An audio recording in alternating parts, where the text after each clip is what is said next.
Hai semua, jadi di video kali ini aku dan teman-teman aku akan mempresentasikan hasil diskusi kami mengenai laporan praktikum modul ekstraksi padat cair. Perkenalkan, nama saya Dwi Zahara Raditya dari kelompok 1 kelas CPKB.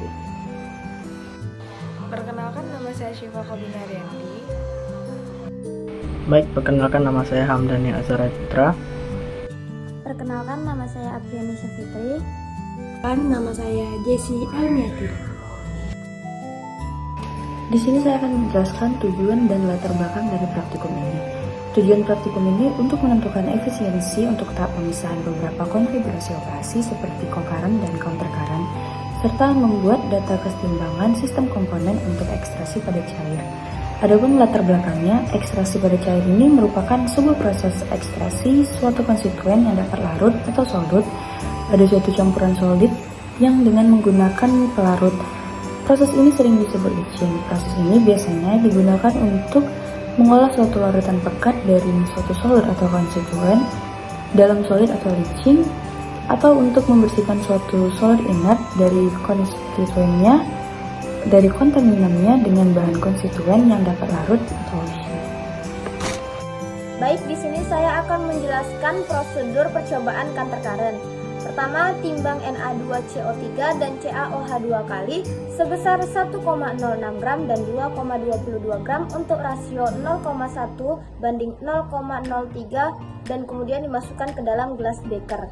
Kemudian ditambahkan aquades sebanyak 180 ml dan dimasukkan ke dalam gelas beker tadi. Kemudian campuran larutan tadi diaduk menggunakan magnetic stirrer dengan kecepatan 300 rpm. Kemudian larutan dipisahkan dengan padatannya dengan cara dekantasi selama 3 menit. Kemudian larutan tadi dituangkan ke gelas beker yang kedua yang sudah berisi Na2CO3 dan CaOH2 kali dengan berat yang sama. Selanjutnya, campuran larutan di gelas beker kedua tadi diaduk menggunakan magnetic stirrer dengan kecepatan 300 rpm. Setelah itu, dipisahkan dari padatannya dengan cara dekantasi selama 3 menit. Kemudian larutan di gelas beker kedua tadi dituangkan ke gelas beker ketiga yang sudah berisi campuran Na2CO3 dan CaOH2 kali dengan berat yang sama. Setelah itu, di gelas beker ketiga tadi diaduk kembali dengan menggunakan magnetic stirrer dengan kecepatan yang sama. Setelah itu dipisahkan lagi dari padatannya dengan cara dekantasi selama 3 menit. Kemudian larutan dari gelas beker ketiga tadi diukur volumenya. Setelah itu larutan tadi diambil 10 ml dan ditambahkan 3 tetes indikator phenolphthalein dan dititrasi menggunakan HCl 0,1 molar. Dan kemudian dihitung volume titrasinya.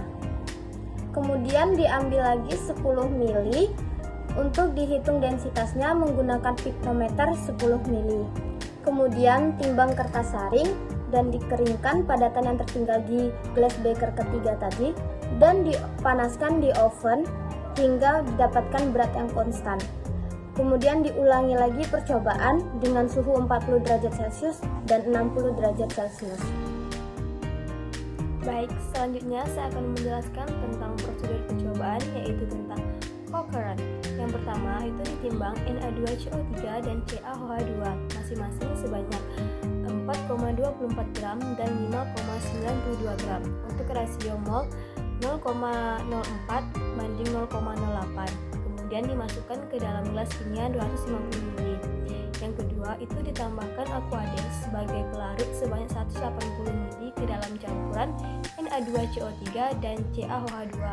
Yang ketiga, kemudian diaduk campuran larutan dengan kecepatan pengadukan 300 rpm hingga suhu 40 derajat Celcius. Kemudian larutan dipisahkan dari padatan dengan metode dekantasi. Lalu didiamkan larutan selama 3 menit. Yang keempat, dipisahkan larutan yang telah diukur volumenya, kemudian diambil 10 ml dan ditambah 3 tetes indikator phenolphthalein, lalu dititrasi menggunakan HCl 0,1 m dan dicatat volume titrasinya. Yang kelima, diambil 10 ml untuk diukur densitasnya menggunakan piknometer 10 ml. Kemudian yang keenam, ditimbang kertas saring dan dikeringkan padatan yang telah yang tertinggal di dalam oven sampai diperoleh berat yang konstan. Kemudian yang ketujuh, ditimbang kembali Na2CO3 dan CaOH2 masing-masing sebanyak 1,06 gram dan 2,22 gram untuk rasio 0,01 banding 0,03 dan dimasukkan ke dalam gelas kimia 250 ml. Kemudian yang ke-8, diulangi langkah 2 sampai 6 untuk percobaan dengan rasio 0,01 banding 0,03. Kemudian yang terakhir, diulangi percobaan dengan suhu 60 derajat Celcius. Dapat dilihat dari data-data di atas bahwa semakin meningkat rasio mol yang digunakan, maka efisiensi yang dihasilkan juga akan meningkat. Namun dari percobaan yang telah dilakukan, ada beberapa efisiensi yang mengalami penurunan. Hal ini bisa disebabkan karena pada saat proses dekantasi masih banyak cairan yang tertinggal di dalam gelas beker yang masih tercampur dengan suspensi padatan. Nah, berikut adalah pembahasan lengkapnya. Proses ekstraksi terjadi karena pelarut H2O akan menembus kapiler-kapiler Na2CO3 sehingga dapat mengeluarkan Na. Keseimbangan konsentrasi antara larutan NaOH dalam Na2CO3 dengan pelarut H2O terjadi secara difusi. Pemisahan larutan yang mengandung NaOH terjadi karena adanya gaya adesi dan perpindahan massa antara zat tidak terlarut dengan larutan yang disebabkan oleh perbedaan konsentrasi antara zat terlarut dan zat pelarut. NaOH mengandung kelarutan yang sangat besar di dalam H2O dan CaCO3 akan membentuk suspensi di dalam H2O sehingga penambahan pelarut ke dalam suatu campuran akan meningkatkan pengambilan NaOH. Untuk berdasarkan percobaan yang telah kami lakukan, didapatkan kesimpulan pada percobaan ekstraksi padat cair yaitu sebagai berikut. Yang pertama itu efisiensi produk CaCO3 yang diperoleh berbanding terbalik dengan metode tahapan ekstraksi yang digunakan. Hal ini disebabkan oleh waktu dekantasi dan saat pemisahan padatan dengan ekstrak.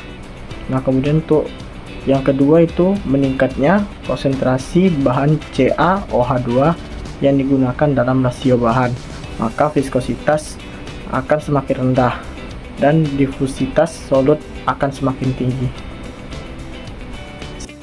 Mungkin hanya sekian yang dapat kami sampaikan mengenai hasil praktikum yang telah kami lakukan. Jika ada kesalahan kata, mohon dimaafkan dan sampai jumpa.